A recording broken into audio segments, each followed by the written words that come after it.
برادران ملت اسلامیہ و پردہ نشی خواتین و مائیں بہنیں، السلام علیکم ورحمۃ اللہ تعالی وبرکاتہ۔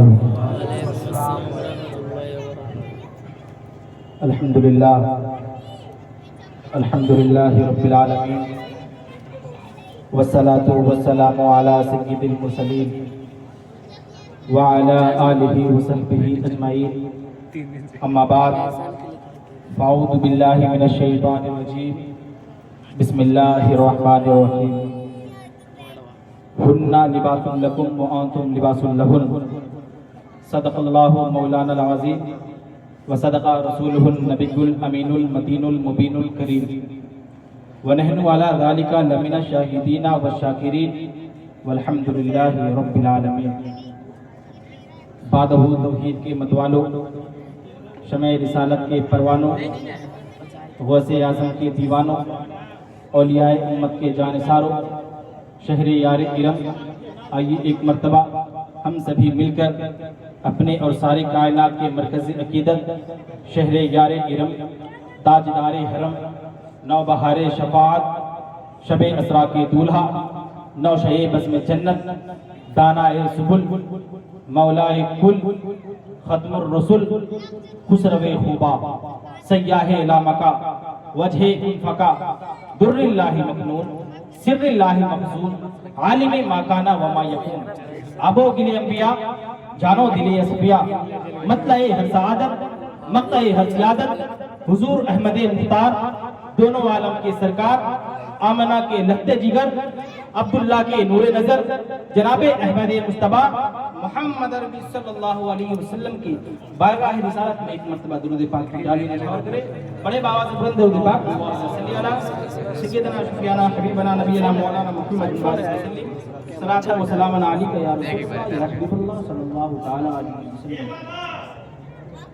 بکر دابو بلا استاد کشتی، ضعیفانو شکستہ رات کشتی، بکرداب و بلا افتادہ کشتی، ضعیفانو شکستہ رات کشتی، بھکتی خواجہ عثمان ہارون، مدد کن یا معین الدین چشتی، مدد کن یا معین الدین چشتی، مدد کن یا معین الدین چشتی۔ شاعر کہتا ہے کہ نہ سمجھو گے تو مٹ جاؤ گے۔ شاعر کہتا ہے، میں توجہ چاہتا ہوں آپ سبھی حضرات کا، کہ شاعر کہتا ہے کہ نہ سمجھو گے تو مٹ جاؤ گے اے ہندی مسلمانوں، نہ سمجھو گے مٹ جاؤ گے اے ہندی مسلمانوں، تمہاری داستہ تک نہ ہوگی داستانوں میں، تمہاری داستہ تک نہ ہوگی داستانوں میں۔ محترم سامعین، ابھی میں نے قرآن مقدس کی ایک آیت کریمہ تلاوت کرنے کا شرف حاصل کیا ہے۔ اللہ رب العزت ارشاد فرماتا ہے، ہنہ لباس لکم وانتم لباس لہن، یعنی مرد عورت کے لیے لباس ہے اور عورت مرد کے لیے لباس ہے۔ کیا مطلب؟ اس کا سیدھا اور سمپل مطلب یہ ہے کہ جیسے آپ نے کہا قبلتو، میں نے قبول کیا، اس وقت سے لے کر ایک مرد ایک عورت کے لیے لباس ہے اور ایک عورت مرد کے لیے لباس ہے۔ گویا کہ جیسے آپ نے قبول کیا، آپ نے صرف قبول نہ کیا، آپ نے اس عورت کے سارے عیوب کو قبول کیا،